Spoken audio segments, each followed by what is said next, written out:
একজন সাহাবী এখনো আল্লাহর রসুলের কাছে মুসলমান হয় নাই, সাহাবীও না, তওবার জন্য নবীর কাছে গিয়া হাত দাঁড়ায় গেল। পয়গম্বর, আপনি নাকি মিথ্যা কথা বলাকে মহাপাপ মনে করেন, আপনি নাকি জিনাটাকে খারাপ মনে করেন, চুরি করাকে অপরাধ মনে করেন।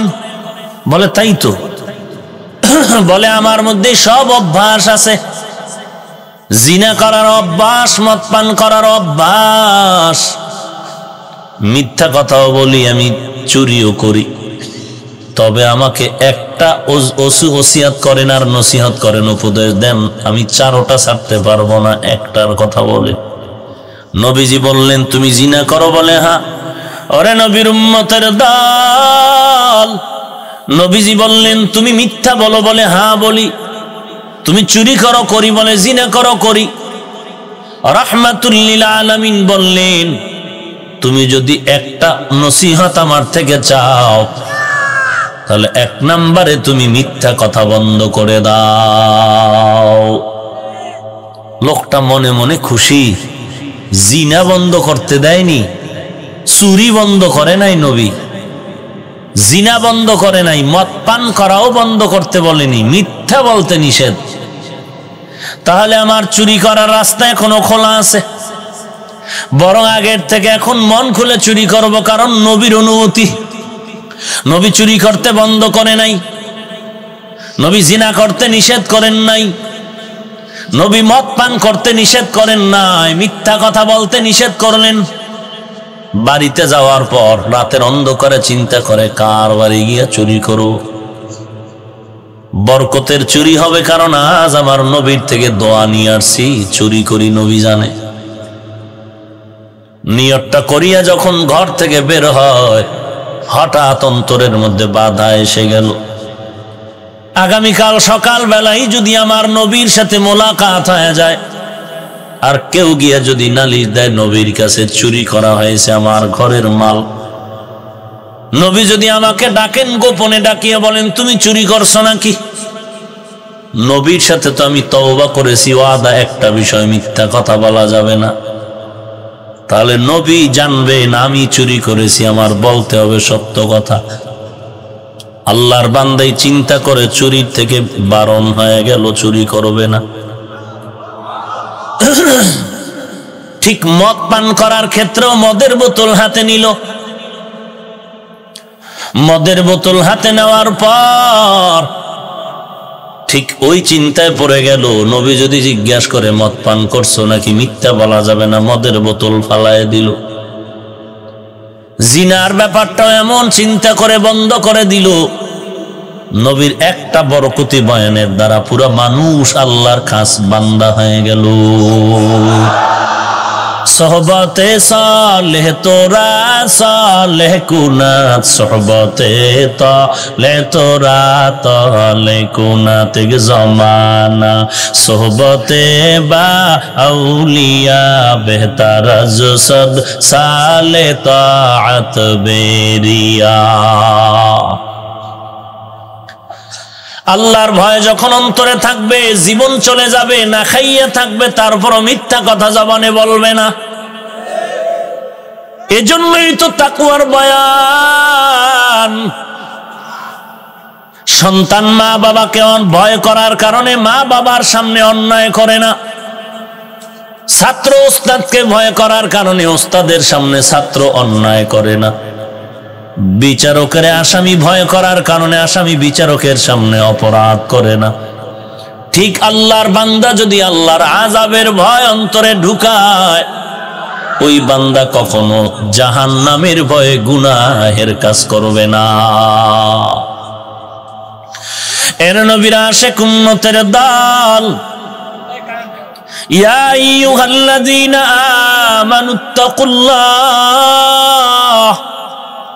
আল্লাহকে ভয় করো হে মুমিন, আল্লাহর ভয় অন্তরে ঢুকাও।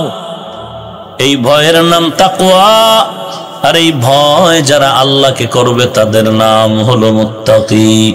हर के दारत खौफ हक दर दिल मदाम জান্নাতুল মাওয়া দেহদুরা মাকাম জুজবা হাকচি জে মখাজ ইনসুজা ফজলে উআ মস্তি দর জুমলা জাহা।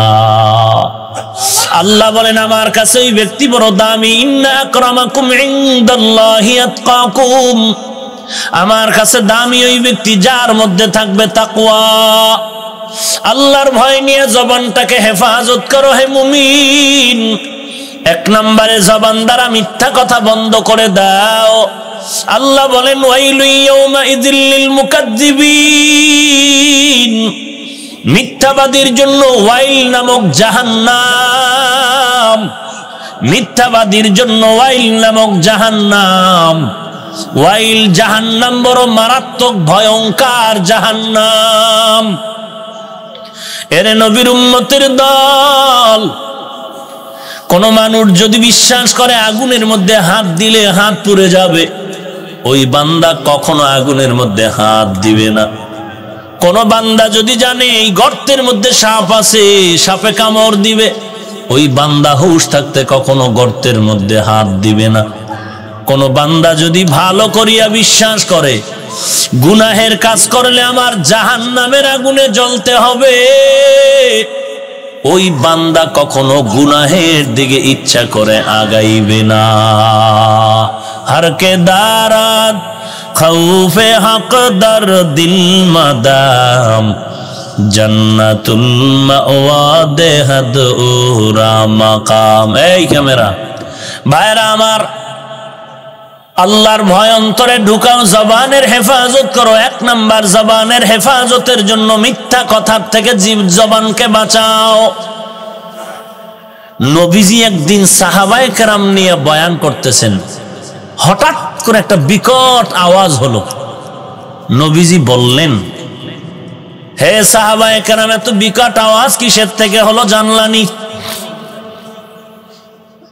জানসুনি কত বিকট আওয়াজ? সাহাবায়ে কেরাম বললেন, না, আল্লাহু ওয়া রাসূলুহু আ'লাম, আল্লাহ এবং তার রাসূল ভালো জানেন। নবীজি বললেন, বিকট আওয়াজটা কিসের জানেন? 70 বছর আগে, কয় বছর? 70 বছর আগে একটা পাথর ফালানো হয়েছে।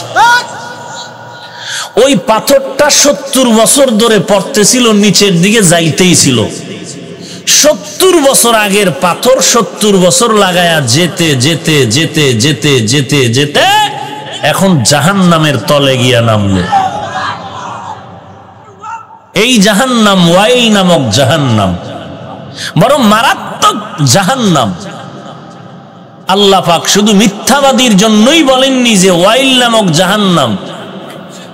ওয়াইল নামক জাহান্নাম আরো কিছু মানুষের জন্য আল্লাহ কোরআনে বলেছেন, ওয়াইলুল লিল মুতাফফিফিন,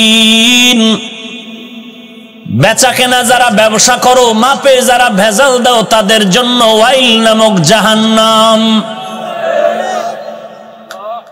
ফাওয়াইলুল লিল মুসাল্লিন, যারা মানুষকে দেখানোর জন্য নামাজ পড়ো, তাদের জন্য ওয়াইল নামক জাহান্নাম।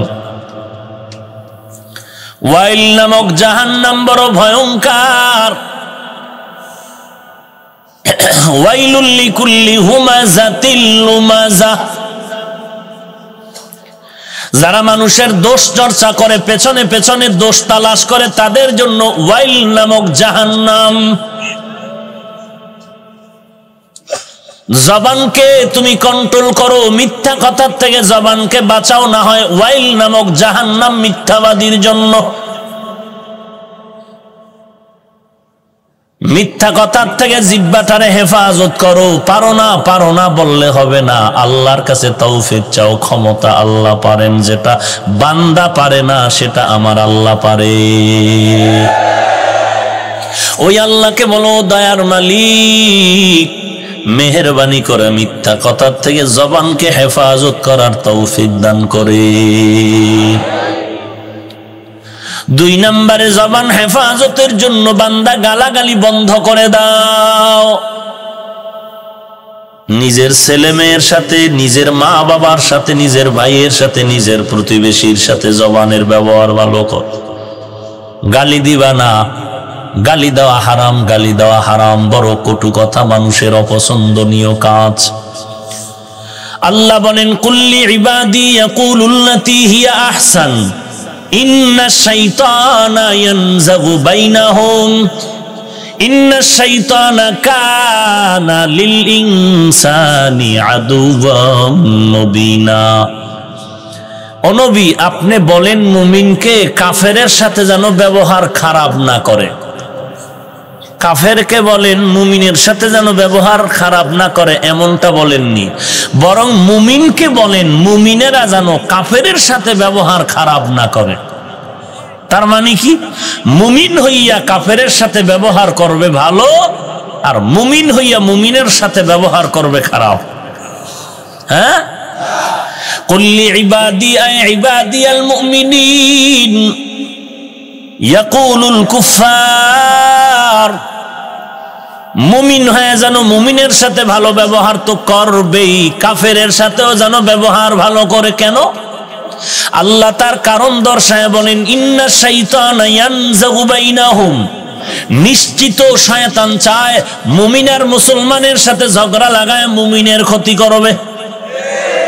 বেঈমানের সাথে মুমিনের যদি ঝগড়া লাগে, মনে রাখবেন এই কথা আজীবন, হকের সাথে বাতিলের যদি টক্কর লাগে, ক্ষতি বাতিলের হবে না, হকের ক্ষতি হবে। ক্ষতি হবে মুমিনের, বেঈমানের হবে না। কারণ বেঈমান তো খারাপ করতে চায়, ওদের তো ধর্ম নাই, ওদের তো গোলামি নাই, ওদের নফসে যা করে এটাই ওদের গোলাম। এই বান্দা, মিথ্যার থেকে জবান বাঁচাও, গালাগালির থেকে জবানটাকে বাঁচাও। ইহুদি আমার নবীকে গালি দেয়, পার্শ্বে আবু বকর দাঁড়িয়ে আছেন, নবীরে গালি দেয় অকথ্য ভাষায়, আবু বকর সিদ্দিক সহ্য করতে পারেন না। নবী ইশারায় বললেন জবাব দিও না। নবী মুস্কি মুস্কি হাসতেছেন। কত আর সহ্য করা যায়? আমার আব্বাকে যদি কেউ খারাপ বলে আমি আর কত ধৈর্য ধরতে পারি? আবু বকর নবীর পার্শ্বে দাঁড়ানো, ইহুদি বেঈমান নবীর সামনে দাঁড়ায় গালি দেয়, আবু বকর সহ্য আর কত করবে?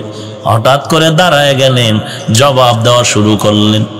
নবীর এতক্ষণ চেহারা মোবারক ছিল হাসবা হাসি, মুস্কি হাসি হাসি ভাব, এখন নবীর চেহারাটা মলিন হয়ে গেল।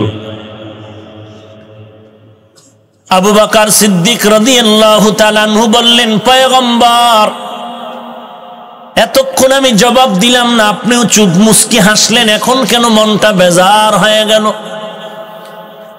রাহমাতুল লিল আলামিন বললেন, হে আবু বকর, যখন আমি জবাব না দিয়া চুপ হয়ে থাকলাম, ধৈর্য ধারণ করলাম, তখন আমি তাকায় দেখলাম আল্লাহর একজন রহমতের ফেরেশতা আমাদের পক্ষ হয়ে জবাব দিতেছিল। যখন তুমি নিজের বিচার হাতের মধ্যে নিলা, তখন আল্লাহর রহমতের ফেরেশতা বিদায় নিয়ে রাগ বেজার হয়ে চলে গেলেন। আমার নবীর মনটা বেজার হয়ে গেল। ওরে বান্দা, কাফেরেরা বেঈমানেরা কি বলে? কান্দিও না, জিকির করা যাবে না, জোরে জিকির করা যাবে না, ইল্লাল্লাহ জিকির করা যাবে না, তাবলিগে যাওয়া যাবে না, চরমনাই যাওয়া যাবে না, আল্লাহ ওয়ালার কাছে যাওয়া যাবে না, ওদিকে তাকায়া লাভ নাই। যদি দেখো বান্দা তাবলিগে গেলে তোমার ইমান তাজা হয়, আমল ভালো হয়। যদি দেখো চরমনাই গেলে, উজানি গেলে, সারসিনা গেলে তোমার আমল ভালো হয়, তাজা হয়। ডানে বামে কথা শুনিও না, তোমার ইমানের ঘরে তুমি জিকির দ্বারা তুমি ধার দিতে থাকো। কে কি বললো দিকে তাকায় না, তোমার ইমানের ফায়দা হলে আগাও, দেখা হবে পুলসিরাতের গোড়ায়। এরে নবীর উম্মতের দল, আল্লাহর মুহাব্বত নিয়ে গাও, কারণ এই দুনিয়া কিছুই না, আজ আছি কালকে নাই। দুনিয়ার কোনো ঝগড়া নাই, গালি দিও না, জবানকে বাঁচাও। কেউ গালি দিলে তুমি গালি দিও না। قال النبي صلى الله عليه وآله وسلم صل من قطعك واعف عمن ظلمك وأحسن إلى من أساء إليك। আল্লাহর নবী বলেন, আত্মীয়তা বন্ধন মজবুত করো, ছিন্ন করিও না। কেউ যদি তোমার উপরে জুলুম করে তুমি মাফ করে দাও। কেউ যদি তোমার সাথে খারাপ ব্যবহার করে তুমি ভালো ব্যবহার তাকে উপহার দাও। কেউ যদি তোমাকে গালি দেয় তুমি ভালো কথা বলো, এটাই তোমার জবাব। সবর এখতিয়ার করো। মিথ্যা বলিও না, জবানের মাধ্যমে বান্দা গালাগালি করিও না, জবানকে হেফাজত করো। গালি দেওয়া হারাম, যাকেই তুমি গালি দাও গালি দেওয়া হারাম। যদি দিয়া থাকো তাড়াতাড়ি অন্তর ভরে আল্লাহর কাছে তওবা করো। 3 নাম্বার, জবানকে যদি হেফাজত করতে চাও জবান দ্বারা কারো গীবত শিকায়াত করিও না, কারো দোষ পেছনে পেছনে বলিও না। কারণ আল্লাহর নবী বলেন, আল গীবাতু আশাদ্দু মিনাজ জিনা, জিনার থেকেও গীবত মারাত্মক। আল্লাহ কোরআনে বলেন, মরা ভাইয়ের গোশত খাওয়ার সমান, অর্থাৎ মরা ভাইয়ের গোশত খাওয়া যেমন ঘৃণিত হারাম, গীবত করাও তেমন ঘৃণিত হারাম। কেউ জুলুম করেছে মাফ করে দাও। কারো সাথে খারাপ আচরণ করো না, কারো গীবত শিকায়াত করো না। গীবত করলে কি পরিমাণ শাস্তি ভোগ করতে হবে, ওয়াইলুল লিকুল্লি হুমাযা সূরাটার ব্যাখ্যা পড়ে দেখো। ওয়াইলুল লিকুল্লি হুমাযাতিল লুমাযা, যারা পেছনে পেছনে মানুষের দোষ বলে তাদের জন্য ওয়াইল নামক জাহান্নাম। যারা মানুষের নামে বানাইয়া বানাইয়া অপবাদ দেয় তাদের নামে ওয়াইল নামক জাহান্নাম। এরে নবীর উম্মতের দল, জবানকে হেফাজত করো। 1 নম্বরে মিথ্যা বলা যাবে না, 2 নম্বরে গালি দেওয়া যাবে না, 3 নম্বরে কারো গীবত শিকায়াত করা যাবে না। এবার নিজের দিকে তাকায় দেখো কি পরিমাণ কার গীবত করে করে তুমি তৃপ্তি অর্জন করেছো। নিজের হিসাব মিলাও, জীবনে কত মিথ্যা কথা মোবাইলের মাধ্যমে বলেছি, জীবনে কত গালাগালি মানুষকে করেছি। এই এলাকার সবাই জানে আমি বড় ভালো, আমার মতো ভালো বান্দা কেউ নাই। না না, আপনাদের ভালোটাই ভালো না। আমি কি পরিমাণ ভালো আমার মা, আমার বাবা, আমার স্ত্রী, আমার সন্তান বলতে পারবে আমি কি পরিমাণ ভালো। তাদের কথাটাই আসল কথা। আমার সাথে যারা 24টা ঘন্টা চলে তারাই বলতে পারবে আমি কি পরিমাণ ভালো, আর তাদের কথাটাই হবে আল্লাহর কাছে রেজাল্ট হিসেবে। এরে নবীর উম্মতের দল, আমি ঘরের মধ্যে বসে বসে আমার স্ত্রীকে নিয়ে অনেকের নাম নিয়ে নিয়ে গীবত শিকায়াত করি, কেউ জানে না, স্ত্রী জানে আর আমার আল্লাহ জানে। তাহলে আপনি আমাকে ভালো বলেছেন, কিন্তু আমি গীবত শিকায়াত করে কবিরা গুনাহ করতেছিলাম। নিজেকে নিজে হেফাজত করো, জবানকে কন্ট্রোল করো বান্দা। এখন মিথ্যাও বলবো না, গালিও দিব না, কারো গীবত করবো না, তো কষ্টে লাগায় রাখবো না। না, আরো 3টা নেক আমল করো। 1 নম্বরে কোরআনের তেলাওয়াত, মিথ্যা ছাড়ো, গালাগালি বন্ধ করো, গীবত শিকায়াত বন্ধ করিয়া চুপ থাকিও না, নেক আমল চালু করো। দেখবা ওই নেক আমলে ওই 3টার সুযোগ হবে না। 1 নম্বরে কোরআনের তেলাওয়াত। আল্লাহর সাথে সম্পর্ক গভীর করার জন্য যত মাধ্যম আছে এর মধ্যে 2টা মাধ্যম বড় গভীর। 1 নম্বরে নামাজ, 2 নম্বরে কোরআন তেলাওয়াত। কারণ নামাজে যদি দাঁড়ায় আল্লাহ বলেন আমি বান্দার সামনে হাজির। নামাজের দ্বারা বান্দার সাথে আমার কথা হয়। বান্দা যখন বলে আলহামদুলিল্লাহি রাব্বিল আলামিন, আল্লাহ বলেন মাজ্জাদানি রব্বি। বান্দা যখন বলে আলহামদু, আল্লাহ বলেন লিমানিল হামদ। এ বান্দা তুই কার গুণগান গাইতেছো? বান্দা তখন বলে রব্বিল আলামিন। আল্লাহ তখন বলেন কোন রবের তুই গুণগান গাইলি? বান্দা তখন বলেন আর রহমান আর রহিম। এরে বান্দা নামাজে দাঁড়াইয়া আল্লাহর সাথে কথা ক। আল্লাহরে পাও না খুঁজিয়া? আল্লাহকে পাও না?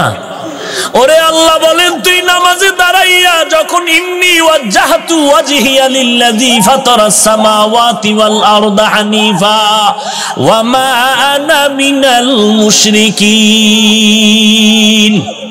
এরে বান্দা তুই যখন নামাজে দাঁড়াইয়া বলো আল্লাহু আকবার, আল্লাহ আমার বড়, সবার থেকে বড় আমি আল্লাহ, তুই যখন বললি আমি আল্লাহ ছাড়া বড় কেউ নাই, আমি আল্লাহ বান্দা তোর সামনে হাজির হয়ে যাই। বান্দা তুই যখন পুরা বডির মধ্যে তোর কপালটা বড় দামি, ওই কপালটা যখন তুই মাটিতে লাগায় দাও, আমি আল্লাহ কুদরতি কদম তোর কপালের নিচে ঠেকায় দেই।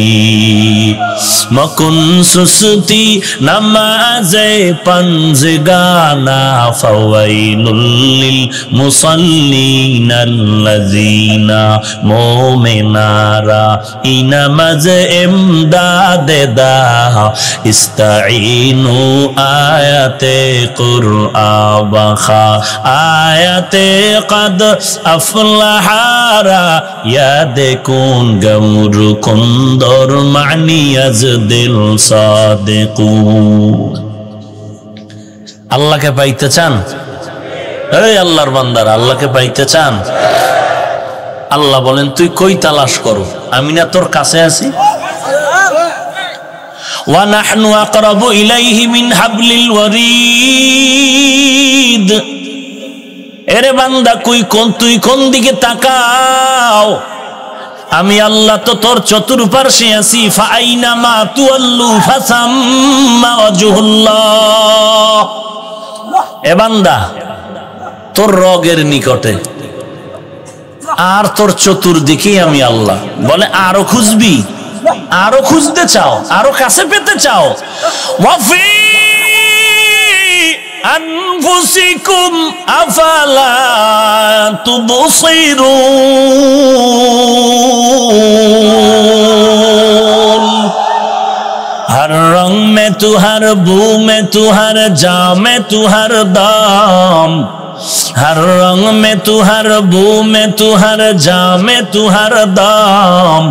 देखता हो जिधर चाहता हो आपके रहम करूम। देखता हो जिधर चाहता हो आपके रहम करूम। ला इलाहा इल्लल्लाह, ला इलाहा इल्लल्लाह, ला इलाहा इल्लल्लाह, ला इलाहा इल्लल्लाह, ला इलाहा इल्लल्लाह, ला इलाहा इल्लल्लाह, ला इलाहा इल्लल्लाह, ला इलाहा इल्लल्लाह, ला इलाहा इल्लल्लाह, ला इलाहा इल्लल्लाह, ला इलाहा इल्लल्लाह, ला इलाहा इल्लल्लाह, ला इलाहा इल्लल्लाह, ला इलाहा इल्लल्लाह, ला इलाहा इल्लल्लाह, ला इलाहा इल्लल्लाह, ला इलाहा इल्लल्लाह मुहम्मदुर रसूलुल्लाह। या अय्युहल्लज़ीना आमनुत्तकुल्लाह अक़ूलू क़ौलान सदीदा। আল্লাহ বলেন বান্দা জবানকে হেফাজত করো, তিনটা গুনাহ থেকে বাঁচাও।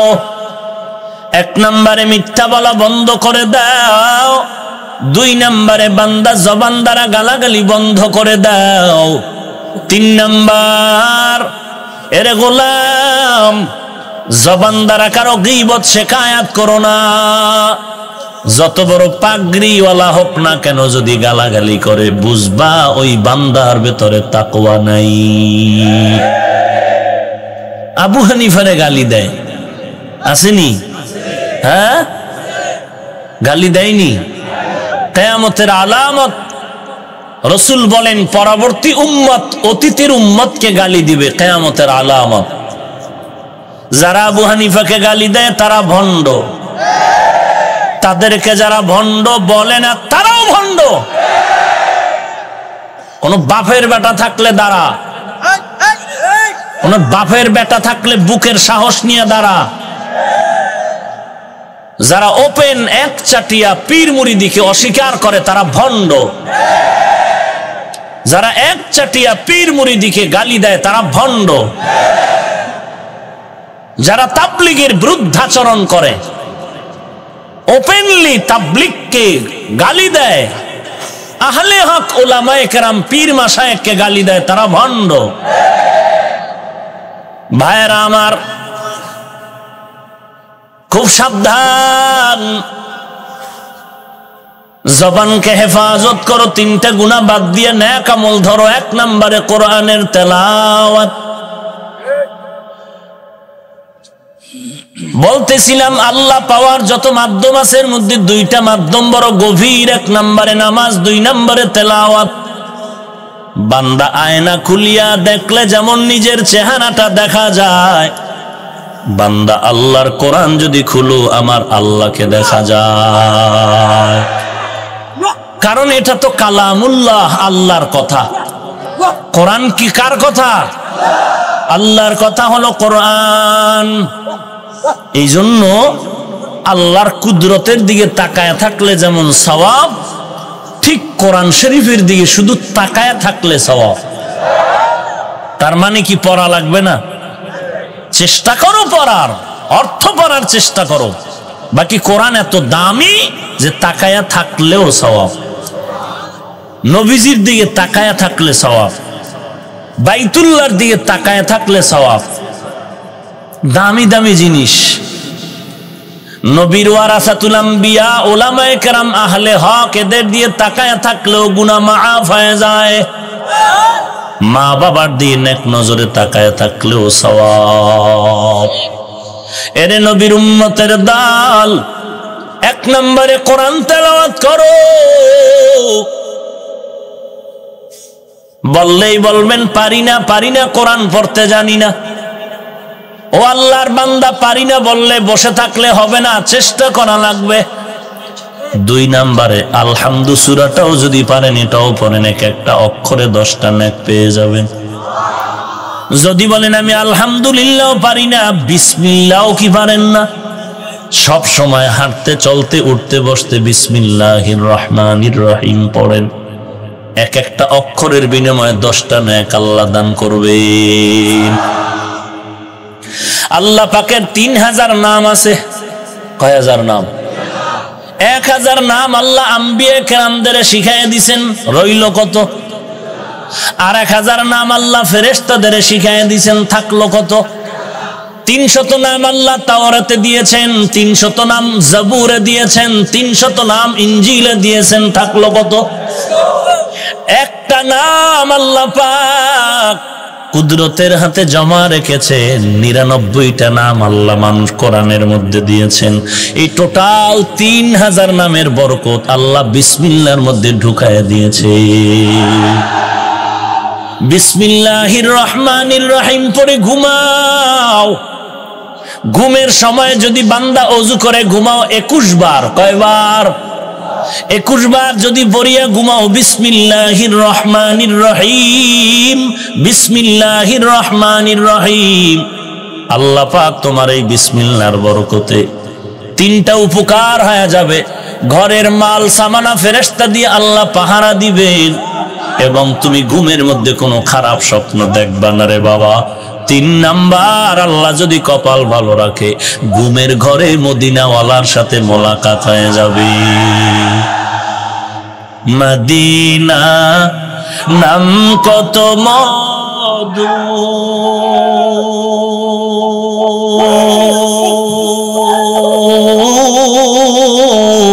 মদিনা আর যে কত দূর,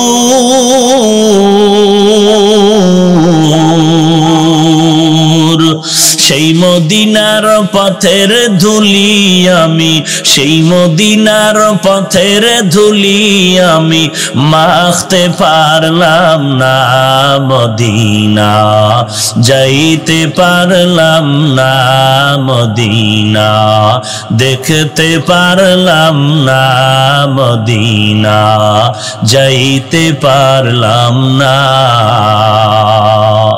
আমি অসহায় তাই এত দূরে রই, আমি অসহায় তাই এত দূরে রই, শুধু সালাম জানাই, মদিনা যাইতে পারলাম না, মদিনা দেখতে পারলাম না।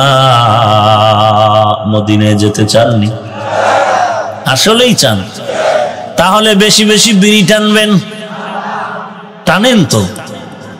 অনেক আল্লাহর বান্দা আছে ওয়াজের আগে বিড়ি টানিয়ে ঢুকছে, ওয়াজের পরে মোনাজাতের পরে আবার বিড়ি টেনে টেনে বাড়ি যাবে। এমনও আশেক এই ময়দানে আছে ফজরের নামাজ পড়ে নাই, জোহরের নামাজ পড়ে নাই, মাগরিব পড়ে নাই, আসর পড়ে নাই, এশাও পড়ে নাই, ফজর পড়বে কিনা আল্লাহ ভালো জানে। তোমার সাথে নবী দেখা দিবে না? আল্লাহ মদিনাওয়ালার সাথে মোলাকাত করায় দেন। এরে নবীর আশিক উম্মতের দল, এক নম্বরে কোরআন তেলাওয়াত করো। পারি না বললে হবে না, অন্তত বিসমিল্লাহ পড়ো। একবার বিসমিল্লাহ পড়বা, বিসমিল্লাহ পুরাটা 19টা অক্ষর লাগে লিখতে। জাহান্নামের 19 জন দারোয়ান ফেরেশতা আছে যারা কণ্ঠনেও বিসমিল্লাহর আমল করবে, আল্লাহ পাক 19 জন ফেরেশতা থেকে তারে হেফাজত করবেন। তার মানে আল্লাহ তাআলা তাকে জাহান্নাম থেকে বাঁচায় দিবেন। এখন বয়ে বয়ে মদ টানলো আর বিসমিল্লাহও পড়লো, হবে? ভাইরা আমার, জবানের হেফাজতের জন্য 3টা গুনাহ বাদ দিয়ে আবার নেক আমল চালু করো। এক নম্বরে কি করতে হবে? কি কি? কোরআন তেলাওয়াত যারা পারেন না চেষ্টা করবেননি, ফজরের নামাজের পরে হোক অথবা এশার নামাজের পরে হোক, ইমাম সাহেবের কাছে বা মুয়াজ্জিনের কাছে গিয়ে 1 ঘন্টা সময় দেন। 2 মাসের মধ্যে ইনশাআল্লাহ আপনি কোরআন শরীফ শিখতে পারবেন, আল্লাহ কবুল করুন। ফজরের পরে 1 ঘন্টা দেন। ডাক্তারের কথায় রাস্তায় হাঁটতে পারেন, সেখানে সময় লস হয় না, কোরআন শিখতে গেলে সময় লস হয়। কেমন জুতার ভিডা যে কবরে রেডি আছে তোমার খবর নাই। ডাক্তার কইছে হাঁটতে হবে, এখানে আর সময় লস হয় না, ফজরের আগে উঠা রেডি। আর আল্লাহর কোরআন শিখতে 1 ঘন্টা সময়, বান্দা বলে আমার টাইম নাই। কিয়ামতের দিন যদি জাহান্নামের শিকল লাগাইয়া দেয়, তখন টের পাবি টাইম কোথায়। 1 নম্বরে কোরআনের তেলাওয়াত, 2 নম্বর আল্লাহর নামের জিকির। কার জিকির? না কোনো পীরের নামে জিকির হবে। কার? আল্লাহর নামের জিকির। কোরআন তেলাওয়াত জিকির, নামাজ পড়াও জিকির। ভালো করে মনে রাখবেন, আরবি যত শব্দ আছে এই শব্দগুলোর অনেক অর্থ, তবে একটা মূল অর্থ, বাকিগুলো অর্থ হলো রূপক অর্থ। জিকিরের মূল অর্থ হলো হুয়া তালাফফুযু বিল লিসান, জবান দ্বারা আল্লাহর ইসমে আযম ইসমে জাতের নাম উচ্চারণ করা হলো আল্লাহর জিকির। আর কোরআন যে জিকিরের অর্থ কোরআন পড়া, জিকিরের অর্থ নামাজ আদায় করা, এগুলো আসল অর্থ না, মূল অর্থ না, এগুলো হলো রূপক অর্থ। মূল অর্থ নিয়ে যতক্ষণ তরজমা করা যাবে ততক্ষণ পর্যন্ত রূপক অর্থ নেওয়া যাবে না। জিকির হবে কার? আল্লাহর জিকির করবে হিন্দু। কারা করবে? তোমরা মুসলমান না? তা সরমনাইয়ার শশিনা লগা আলাদা করছো কেন যে জিকির এরা করবে আমরা না? তাহলে জান্নাতে এরা যাবে তোমরা না? হ্যাঁ, রাগ করেন? রাগ করেন? কয় কোরআন শরীফ পড়াও তো জিকির। ওমিয়া এটা আসল অর্থ না, এটা রূপক অর্থ। জিকিরের মূল অর্থ হলো জবানে ঠোঁটের মাধ্যমে জিহ্বার দ্বারা আল্লাহর নাম জপা, এটা হলো জিকির। আল্লাহ নাম, সুবহান নাম। হ্যাঁ, এরে নবীর উম্মতের দল, বিশেষ পদ্ধতিতে আল্লাহর নাম উচ্চারণ করো। জিকিরের ব্যাখ্যাগুলো পড়ে দেখো। আজ এই জমিনের মধ্যে জিকির নিয়ে কত সমালোচনা, কত ভাইরাস। এরে নবীর উম্মতের দল, 1 নম্বরে কোরআন পড়ো, 2 নম্বরে আল্লাহর নামের জিকির করো। কত মজার কথা। আপনাদের কষ্ট হইতেছে? উঠা বসা করবেন না ভাই, আর একটু সামনে আগাবো। আল্লাহ তাআলা বলেন মুমিন যারা কামেল পরিপূর্ণ তাদের 2টা গুণ আছে। কয়টা গুণ? ইন্নামাল মুমিনুনা আল্লাযীনা ইযা যুকিরাল্লাহু ওয়াজিলাত কুলুবুহুম ওয়া ইযা তুলিয়াত আলাইহিম আয়াতুহু যাদাতুহুম ঈমানা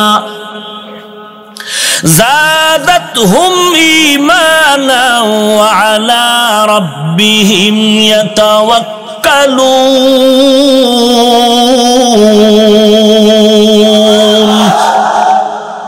মুমিনের পরিচয় কোরআন শরীফে আসেনি আয়াত?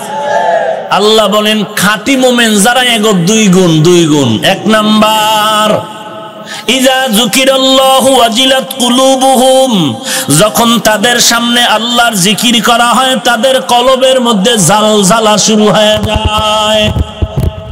এই বেটা, কলবের মধ্যে কি হয়? ওয়াজিলাত কুলুবুহুম, ওয়াজদ হয়, হালাত পরিবর্তন হয়ে যায়। জালজালা মানে ঠান্ডা না নড়াচড়া? ভূমিকম্প হয়নি? এই ভূমিকম্প হয়নি? এমন ভূমিকম্প মাত্র ঘড়ি ধরা 30 সেকেন্ড ভূমিকম্প হলো। ঢাকাওয়ালারা কেউ টের পাই নাই। নদী বন্দর এলাকার অনেকের বাড়ি ভেঙ্গে চুরমার হয়ে গেল। জিকির করলে অন্তরে কলবের মধ্যে জালজালা তো হবেই। কারোটা টের পাওয়া যায়, কারোটা টের পাওয়া যায় না। কেউ কন্ট্রোল করতে পারে, কেউ পারে না। মুমিনের 1 নাম্বার গুণ। 2 নাম্বার, আল্লাহর কোরআনের আয়াত যখন তেলাওয়াত করবে তখন তার ঈমানটা তাজা হয়ে যাবে। ঈমান যত তাজা হবে তার ক্রিয়া তত কঠিন হয়ে যাবে। এরে নবীর উম্মতের দল, ঈমান তাজা সাহাবায়ে কেরামের ঈমান। এরে নবীর উম্মতের দল, সাহাবায়ে কেরামের ঈমান বড় তাজা। আবু বকর, ওসমান, ওমর, আলী, এরকম 10 জন সাহাবা দুনিয়াতেই জান্নাতের টিকিট পেয়েছেন। মরার পর না জিন্দা থাকতে? কয়জন? 1 নম্বরে কে? আবু বকর। 1 নম্বরে কে? 2 নম্বরে কে? তৃতীয় সিরিয়ালে কে? ওসমান। 4 নম্বর সিরিয়ালে কে? রাদিয়াল্লাহু আনহুম আজমাইন। চিন্তা করেন তো, দুনিয়াতেই জান্নাতের টিকিট পেয়ে গেছে। পাওয়ার পরে এরা ঘুমাইছিলেন? হায় হায় হায়, আপনি পাইছেননি টিকিট? কেন পীর সাহেবরা দেয় নাই? ঘুমের ঘরেও পান নাই, তাতে এত মাস্তানি? সি সি সি সি সি, পীর সাহেবও দেয় নাই, আপনার নেতাও দেয় নাই, ঘুমের ঘরেও পান নাই। মোটামুটি যা আমল টামল করছেন কি মনে হয় জান্নাত রেডি হয়ে গেছে? তাও না, তাতেই এত মাস্তানি ভাব, তাতেই এত মাস্তানি ভাব। সহ্য করতে পারেন না অন্যকে, তাবলীগ দেখলেই মাথা গরম, আল্লাহওয়ালা দেখলেই মাথা গরম, গালাগালি, এত ভাব লইয়া চলেন আপনি। বলে শবে বরাত পালন করা দুর্গা পূজা পালনের সমান। আমার মতো নাম্বার ছাড়া মোল্লায় বলে নাই, আল্লামা ডক্টর কালেমায়ে তৈয়বা এটা পড়া যাবে না, কুফরি কালেমা। দেখছেন নি ভাব কি এক একজনার, অথচ জান্নাতের টিকিটও পায় নাই, পীরেও দেয় নাই, স্বপ্নেও পায় নাই, নিজের আমল দিয়াও গ্যারান্টি নেই। এর মধ্যে যদি এত ভাব হয় তো গ্যারান্টি পাইলে তো জমিন উল্টাইয়া দিতেন। পান না এতেই আর একজনকে কাফের বলতেছেন, পাইলে না জানি কি বলতেন। কেমন বেয়াদব হইলে বলে, কয় আমি শুধু গালি দেই কেন, আল্লাহও কোরআনে গালি দিছে। আসতে বললেন কেন? দেখেন কপাল পড়লে বেদবিরও সীমানা থাকা দরকার। কয় তুমি প্রেমিক, এই প্রেমিক, তুমি প্রেমিকাকে যেমন পাইলে চুমা দাও, নবীর নামে কেন চুমা দিবা না? নবীর নামে চুমা দিতে গেলে কি একটা প্রেমিকার সাথে উদাহরণ দিতে হবে? এটা আদব না বেয়াদবি? এগো নামে টাইটেল বেশি, আর যারা সাধারণ জীবন যাপন করে এগো টাইটেল নাই, এদেরকে বলে কাফের। আল্লাহ হেদায়াত দান করেন। জান্নাতের টিকিট পেয়েছেন 10 জন সাহাবা। 1 নম্বরে আবু বকর। এদের ইতিহাস বাংলায় পাওয়া যায়, যদি কিনতে না পারেন মোবাইলে ডাউনলোড করেন। 4 খলিফার জীবনী লেখা ডাউনলোড করেন, সার্চ দেন, পেয়ে যাবেন। পড়িয়া দেখেন তো জান্নাতের টিকিট পাইয়াও তাদের হালাত কি। আবু বকরের কান্না শেষ নাই, ওমরের কান্নার আওয়াজ, ওসমানের কান্নার আওয়াজ, হযরত আলীর কান্নার আওয়াজ। কেন তারা এত কাঁদলেন? আমল কম করেছেন, আপনাদের থেকে কম। হ্যাঁ, তো তারা কাঁদলেন কেন আর আপনি কাঁদেন না কেন? নিজে তো কাঁদেনই না, আর একজনে কাঁদলেও আপনি হাসেন কেন ঠোঁট বাঁকা করে? ও বেহায়া, ও বেলাজা, ও বেশরমা, এই নির্লজ্জ বেহায়া, তুই কাঁদো না, আর একজনে জাহান্নামের ভয়ে কাঁদলে তোর হাসি আসে কেন রে বেহায়া? কোরআন শরীফে কয় কাঁদো, মদিনার নবী কয় কাঁদো। যদি কান্না না আসে ঠোঁটটা বাঁকা করে কান্নার বাহানা কর, তাতেও সব। ওরে বদমাস, নিজেও কাঁদে না, অন্য বেচারা কবরের ভয়ে কাঁদতেছে, সহ্য করতে পারে না। কি পরিমাণ নাম্বার ছাড়া বেয়াদব আর কপাল পরা হলে এই অবস্থা হয়। অথচ নূহ নবী এত কাঁদলেন যে আল্লাহ তার কান্না শব্দ দিয়ে ডাকলেন, ইয়া নূহ, হে কান্নাওয়ালা বান্দা। আমার নবীর কোন গুনাহ আছে? আছে কোন গুনাহ? সেই নবীও তো সারা রাত নামাজে কান্না। আম্মা জান আয়েশা রাদিয়াল্লাহু আনহা বললেন, পয়গম্বর আপনার কোনো গুনাহ নাই, এরপর এত ইবাদত কেন করেন? পাও ফুলে যায় নামাজ পড়তে পড়তে, কারণ এত কষ্ট কেন করেন? নবীজি বলেন, আয়েশা, যেই আল্লাহ আমাকে এত ফজিলাত দান করলেন, ওই আল্লাহকে কি আমি কিছু দিব না? নবী বললেন, আমি যুদ্ধের ময়দানে যাব, যার যা আছে দান করো, দান করো, দান করো। ওমর দান নিয়ে আসলেন, ওমর আসলেন, ওসমান আসলেন, আলী আসলেন, সব সাহাবা, আবু বকর আসলেন। আবু বকর এমনি 1 নাম্বার খলিফা না। নবীজিকে, আবু বকর আপনি কি নিয়ে আসছেন? কয়, ঘরের মধ্যে ঝাড়ু দিয়া যা ছিল সব নিয়েছি। এখন কিছু নাই বলে, আল্লাহ আর রসুল ছাড়া আমার কিছু নেই।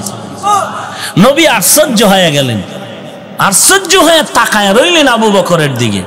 হঠাৎ করে জিবরাইল এসে হাজির। জিবরাইল আমিন এসে বলেন, ও নবী, আবু বকরকে আল্লাহ ডাইরেক্ট সালাম পাঠিয়েছেন। আল্লাহ জানতে চায় আবু বকর এই অবস্থায় খুশি না বেজার। নবীজি বললেন, আবু বকর, আল্লাহ ডাইরেক্ট সালাম পাঠিয়েছেন। ও সিদ্দিক আকবর, আল্লাহ জানতে চান আপনি এই মুহূর্তে কি হালাত, খুশি না বেজার।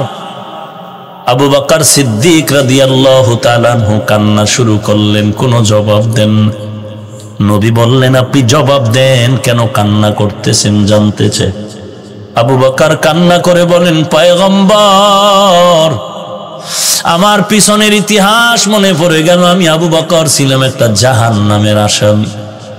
আজ আমি বড় কান্না করতেছি আনন্দের কারণে যে আল্লাহ আমাকে ডাইরেক্ট সালাম পাঠিয়ে দিল। আল্লাহর নবী আবু বকরকে এত মুহাব্বত করতেন। মায়ার নবীর মা নাই, বাবাও নাই, ছিল নবীর আপন চাচা আবু তালেব আর সহধর্মিনী খাদিজাতুল কুবরা রাদিয়াল্লাহু আনহা। নবীজি মাঝে মাঝে ঘরের কিনারায় এসে যখন ডাক দিতেন, সালামু আলাইকুম ইয়া আহলাল বাইত, সাথে সাথে দরজা খুলে যাইত, দেখতেন খাজিদা দাঁড়িয়ে আছে। নবীজি বলতেন, আপনি কি ঘুমান না? খাদিজা চোখের পানি ছেড়ে বলতেন, ও পয়গম্বর, আমি 2 জন স্বামী বিদায়ের পরে আপনার ঘরে আসছি। 5টা সন্তানের মা হওয়ার পরে আপনাকে আমি বরণ করেছি। আমি জানি আপনার মা নাই, বাবাও নাই। যদি আপনার মা বেঁচে থাকতেন, আপনার মা আপনাকে বাহিরে রেখে ঘুম যাইতেন না। আপনি দিনের খেদমত করেন, কষ্ট করেন, আর আমি যদি ঘুমায় থাকি, আপনি ঘরের দরজায় এসে যদি কষ্ট পান, আমি খাদিজা ধ্বংস হয়ে যাব। আল্লাহর জাতের কসম, আপনি যতক্ষণ বাহিরে থাকেন, আমি দরজার কিনারায় দাঁড়ায় আপনার অপেক্ষা করি। আম্মা জান আয়েশা রাদিয়াল্লাহু আনহা বলেন, আমি মাঝে মাঝে দেখতাম নবীজি আমার রুমের এক কর্নারে বসে বসে মাঝে মাঝে কান্না করে, গুনগুন করে। এর পর্দার আড়ালের মা বোনেরা, দেখো খাদিজার ইতিহাস। আম্মা জান আয়েশা বলেন, ও পয়গম্বর, আমি আয়েশা আপনার কিনারায়, আপনি কেন কাঁদেন? মায়ার নবী বলতেন, আয়েশা, খাদিজার কথা মনে পড়লে আমি চোখের পানি ধরে রাখতে পারি না। যেই সময় আরবের মধ্যে আমি বড় ইয়তীম, আমার মা নাই, বাবাও নাই, আমাকে আশ্রয় দেওয়ার কেউ নাই। ওই সময় আমার খাদিজা এত আপন হয়ে গেল। ওই আরবের ধনী মহিলা খাদিজা তার জীবনের সব সম্পদ আমাকে হাদিয়া দিয়া দিল। আর আমি হেরা গুহায় আল্লাহর ধ্যানে সময় কাটাইতাম। মাঝে মাঝে ওই মহিলা খাদিজা এত উঁচু পাহাড় বে বে বে বে আমার জন্য নাস্তা নিয়ে হাজির হয়ে যেত ওই পাহাড়ের গর্তে। এখন তো সিঁড়ি আছে, কত সুন্দর, উপরে আবার দোকানও আছে। ওই সময় তো সিঁড়ি নাই, দোকান নাই, রাস্তাও নাই। মায়ার নবী জঙ্গল পেরিয়ে, পাথরের পথ পেরিয়ে ওই হেরা গুহার মধ্যে গিয়ে আল্লাহর ধ্যান করতে। আর ওই জায়গায় আমার মা, নবীর স্ত্রী খাদিজা, মহিলা মানুষ ওই পাথরওয়ালা পথ পেরিয়ে একা একা ওই পাহাড়ের চূড়ায় উঠতে, আর পাহাড়ের চূড়ায় গিয়ে নবীর কাছে নাস্তা পৌঁছাইয়া দিতে। আমার নবী কান্না করে আর বলে, ওরে আয়েশা, আমি খাদিজার কথা বলতে পারি না রে আয়েশা। খাদিজার কথা যখন মনে পড়ে যায়, আমি চোখের পানি ধরে রাখতে পারি না। এরে নবীর উম্মতের দল, আমার নবী বড় এতিম, খাদিজাও নাই, চাচা আবু তালেবও নাই। দুশ্মনেরা বারবার নবীর ঘর ঘেরাও করে নবীর হত্যা করে ফেলবে। আমার নবী ভয়, আল্লাহ বলেন কোন ভয় নাই রে নবী। আপনার সাহাবী আলীকে বিছানায় ঘুম পাড়াইয়া চলেন, আপনার হাতে আমি অস্ত্র দিয়েছি, ব্যবহার করেন আল্লাহর কোরআন। নবীর ঘরের চতুর্পার্শ্বে দুশ্মনেরা দাঁড়ায় গেল, দাঁড়ায় নবীরে মারবে, হত্যা করবে। আল্লাহ পাক বললেন নবী আপনি এক মুষ্টি বালু নিয়ে কোরআন শরীফের আয়াতগুলো পড়িয়া দম করেন, ইয়াসিন ওয়াল কুরআনিল হাকীম ইন্নাকা লামিনাল মুরসালিন আলা সিরাতিম মুস্তাকিম। আয়াতগুলো পড়ে বালুর মধ্যে দম করেন। নবীজি দম করলেন, আল্লাহ বললেন ঘরের চতুর্দিকে বালুগুলো আপনি ছিটায়া দেন। নবী বালুগুলো ছিটায়া দেওয়া মাত্র সাথে সাথে বেঈমানের চোখে লাগলো, অন্ধ হয়ে গেল, পাওয়ার নষ্ট হয়ে গেল। আল্লাহ বলেন নবী আলীকে শোয়াইয়া এবার আপনি নিরাপদে মদিনার দিকে যান। মায়ার নবী ঘর থেকে বেরিয়ে এক টানে আবু বকরের ঘরের দরজায় দাঁড়ায় গেল। আবু বকরের ঘরের দরজায় দাঁড়াইয়া নবী আস্তে করে ডাক দিলেন, আইনা আবু বাকার। সাথে সাথে জবাব, লাব্বাইক ওয়া সা'দাইকা ইয়া রাসূলুল্লাহ। নবী আশ্চর্য হয়ে গেলেন, আস্তে করে ডাক দিলাম, আপনি দরজা খুললেন, হাজির হলেন, ঘুমান নাই। আবু বকর চোখের পানি ছেড়ে কান্না করে বলেন, পয়গম্বর প্রায় 2 বছরের বেশি আগে আমাকে কানে কানে আপনি বলেছিলেন মদিনার পথে হিজরতে আপনার সাথী আমি আবু বকরকে হতে হবে। আল্লাহর জাতের কসম ও পয়গম্বর, আমি 5 ওয়াক্ত নামাজে যাই, জিহাদে যাই, ব্যবসাও করি। কবে সেই দিন থেকে আপনি যেদিন বলেছেন মদিনার হিজরতের পথে আমি সাথী হতে চাই, ওই দিন থেকে আমি আবু বকর একটা রাত ঘুমাই নাই। আমি দরওয়াজার কিনারায় দাঁড়ায় দাঁড়ায় অপেক্ষা করি। নবী চোখের পানি ছেড়ে কানলেন যে এত ত্যাগ কি সম্ভব? আবু বকর বলে, নবী আমি একা ঘুমাই না তা না, আমার ছোট মেয়ে আসমাও ঘুমায় না, নাস্তা বানায় অপেক্ষায় থাকে। মদিনার লম্বা সফরে নবীর ক্ষুধা লাগবে, নাস্তা রেডি করে অপেক্ষা। শুধু তাই না, আমাদের সফরে যে উট কিনলাম সফরের জন্য, খুঁটির গোড়ায় বেঁধে রাখলাম, তাকায় দেখেনি উটও এক রাত্র ঘুমায় না। মায়ার নবী চোখের পানি ছেড়ে দোয়া করলেন, ও আল্লাহ আমার আবু বকরকে কবুল করে নাও। আবু বকরের সফর এখন শুরু হবে, মদিনা পর্যন্ত না, জান্নাত পর্যন্ত তার সফর চলবে। আল্লাহর নবী বিদায় হচ্ছেন, বাইতুল্লাহর কিনারায় গিয়া নবী চোখের পানি ছেড়ে কান্না করে, ওরে বাইতুল্লাহ বিদায় নিলাম, মনে চায় না জন্মভূমি ত্যাগ করে যাই। এই মাটিতে আমার কত ঘাম, এই মাটিতে পড়ে আছে রে কাবা, এরে বাইতুল্লাহ মনে চায় না আমি এখান থেকে মদিনায় যাই। তবে আমার বংশের লোকেরা আমাকে থাকতে দেয় নাই, আমার বাধ্য হয়ে যেতে হচ্ছে রে বাইতুল্লাহ। তবে ওয়াদা দিয়া যায়, আজকে আমি কান্না করে বিদায় হতেছি, তবে একদিন হাসি মুখে তোমার কাছে আসবো। নবীর উম্মতের দল, মায়ার নবী হিজরতের রাতে কান্নার আওয়াজ, মা নাই, নবীর বাবাও নাই। এরে নবীর আশেক উম্মতের দল, ওই নবীর সুন্নতের মালাটা গলায় লাগাও। এত বড় দামি সাহাবী আবু বকর ওমর ওসমান যদি এত আমল করিয়াও কান্না করেন, তোমার আমার কি পরিমাণ কান্না দরকার? এই বয়ান ময়দানে চলবে, একদিন তো তুমিও থাকবা না, আমিও থাকবো না রে ভাই। কিন্তু কি দুনিয়াতে রেখে যাও, কবরে কি নিয়ে যাও? আজকে পায়ে হাত রেখে বলি দাড়িটা রাখো, নামাজ পড়ো, পর্দা করো, টুপিটা মাথায় দাও।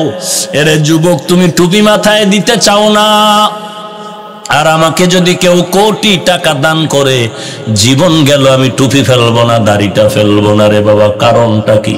একটাই মাত্র কারণ, জাহান্নামের আযাবের ভয়। আল্লাহর কোরআন মিথ্যা না, নবীর কথাও মিথ্যা না রে যুবক। এই জ্ঞান আর ইয়াকিন যার অন্তরে আসছে, তাকায় দেখো বান্দা স্কুলে পড়িয়াও নামাজ বাদ দেয় না, কলেজে লেখাপড়া করে নামাজ বাদ দেয় না, ড্রাইভারি করে, চাকরি করে নামাজ বাদ দেয় না, র্যাব আর্মি পুলিশের চাকরি করে নামাজ বাদ দেয় না, কোটি টাকার ব্যবসা করে, একটা টাকাও হারাম খায় না। কারণটা কি? জাহান্নামের আযাবের ভয়। কারণ এই দুনিয়া এখন শীতের দিন, জমিন থেকে 9,30,00,000 মাইল উপরে সূর্য, রাতের বেলা সূর্য নাই, এরপরে এত গরম। আল্লাহর নবী বলেন কিয়ামতের ময়দান আরো ভয়ঙ্কর।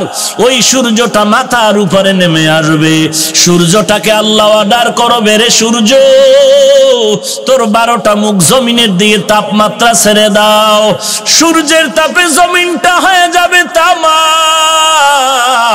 ওদিকে জাহান্নামের আওয়াজ, এদিকে হাসরের মাঠ তামা হয়ে যাবে।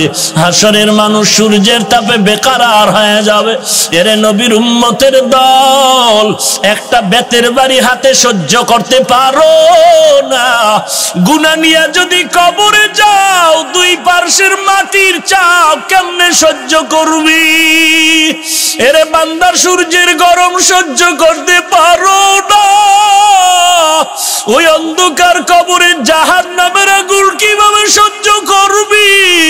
পায়ে হাত রেখে বলি গুনাহ ছেড়ে দাও, আল্লাহর কাছে তওবা করো। হে মালিক, জীবনে গুনাহ করেছি, আজ তওবার দরজায় ফিরে আসলাম, আর গুনাহ করব না। মেহেরবানি করে তুমি মাফ করে দাও। আয় আল্লাহ, তুমি আমাদের কবুল করে নাও, আর জীবনে গুনাহ করব না রে যুবক। ও পর্দার আড়ালের মা বোনেরা, তওবা করে নাও, সন্তানকে আদর্শ মানুষ বানাও, স্বামীর খেদমত করো, কোরআন শিখো, নামাজ পড়ো, পর্দা করো। এরে যুবক, স্কুলে পড়ো, চাকরি করো, ব্যবসা করো, কোনো বাধা নাই। তবে পায়ে হাত রেখে বলি, আর গুনাহের কাছে যেও না, তওবা করো, আল্লাহর কাছে ক্ষমা চাও, আর আল্লাহকে বলো, রে মালিক, এই ময়দানে আমার মতো জাহান্নামের আসামি গুনাহগার কেউ নাই। আজকে থেকে তওবা করলাম, আর নামাজ ছাড়বো না, বেপরদায় চলবো না, মা বাবাকে কষ্ট দিব না, আর দেশের বিরুদ্ধে, জাতির বিরুদ্ধে ষড়যন্ত্র করব না, সহিভাবে কোরআন শিখবো, নামাজ পড়বো। আল্লাহ, তুমি আমাকে মাফ করে দাও। যদি জাহান্নামের আযাব সহ্য করতে না পারো, তওবা করে নাও। গলায় ছুরি আসবে, মরে যাব, তারপরও নামাজ ছাড়া যাবে না।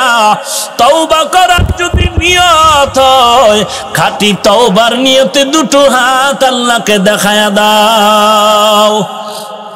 আয় আল্লাহ, আমাদের হাত আপনি কবুল করে নেন। আয় আল্লাহ, তওবা কবুল করে নেন।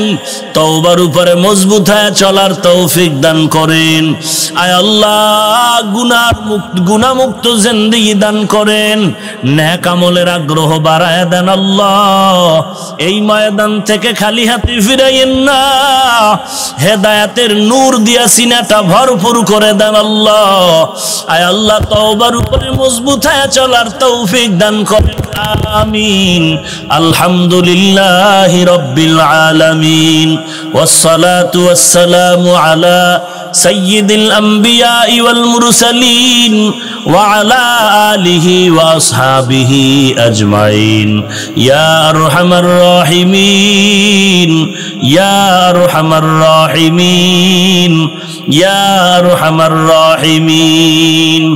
রব্বিরহামহুমা কামা রব্বায়ানি সগীরা, রব্বিরহামহুমা কামা রব্বায়ানি সগীরা। আয় আল্লাহ কুদরতের নজর দিয়ে দেখেন এত ঠান্ডার ভিতরেও কত দূর থেকে আপনার বান্দারা হাজির। আয় আল্লাহ বসার জায়গা পায় না, দাঁড়ায় দাঁড়ায় কথাগুলো শুনলেন রে আল্লাহ। টাকা চায় না, বাড়ি চায় না, জাহান্নাম থেকে মুক্তি চাই, মেহেরবানি করে তাদেরকে খালি ফিরাইয়া দিয়েন না রে আল্লাহ। সবার সিনায় হেদায়েতের নূর দান করেন আল্লাহ। আয় আল্লাহ আলোচনার ভুল ত্রুটি ক্ষমা করে দেন। আয় আল্লাহ বাকি কথা আমলের তৌফিক দান করেন। 5 ওয়াক্ত নামাজি বানায় দেন আল্লাহ। এলাকায় শান্তি দান করেন আল্লাহ। এ মাহফিল নাজাত ও হেদায়েতের জরিয়া বানায় দেন। আয় আল্লাহ যারা সহযোগিতা করেছে তাদের কবুল করে নেন। জনপ্রতিনিধি প্রশাসন সবাইকে কবুল করে নেন। আয় আল্লাহ যে মাদ্রাসার আয়োজনে মাহফিল, মাদ্রাসা কবুল করে নেন। আয় আল্লাহ আসাতাজায়ে কেরাম ছাত্রদের কবুল করে নেন। আয় আল্লাহ সমস্ত মসজিদ মাদ্রাসা কবুল করে নেন। অন্যান্য শিক্ষা প্রতিষ্ঠানগুলো কবুল করে নেন। নবীর আদর্শওয়ালা বানায় দেন। আয় আল্লাহ এই মাঠ, এই ময়দান, এই মাইক লাইটের আয়োজন যারা করেছেন তাদেরও কবুল করে নেন। আয় আল্লাহ 5 ওয়াক্ত নামাজি বানায় দেন। সহিভাবে কোরআন পড়ার তৌফিক দান করেন। নবীজির মোহাব্বতে আমাদের মাফ করে দেন। গুনাহমুক্ত জিন্দেগি দান করেন। আয় আল্লাহ সবাইকে দিনের খাদেম হিসাবে কবুল করে নেন। নবীজির সুন্নতের আমলওয়ালা জিন্দেগি দান করেন আল্লাহ। সবার দিলের নেক আশা পূরণ করে দেন আল্লাহ। নবীজির সুন্নতওয়ালা জিন্দেগি দান করেন। আয় আল্লাহ দিল থেকে রিয়া, হাসাদ, কিবির দূর করে ইখলাস দান করেন। তাকওয়ার উচ্চ মাকাম দান করেন। জবানকে হেফাজত করার তৌফিক দান করেন। আয় আল্লাহ দিলের নেক আশা পূরণ করে দেন। আয় আল্লাহ অভাবীদের অভাব দূর করে দেন। ঋণগ্রস্ত ঋণ আদায়ের ব্যবস্থা করে দেন। আয় আল্লাহ ব্যবসায়ী চাকরিজীবীদের কবুল করে নেন। ওলামায়ে কেরামদের আমিন কবুল করে নেন।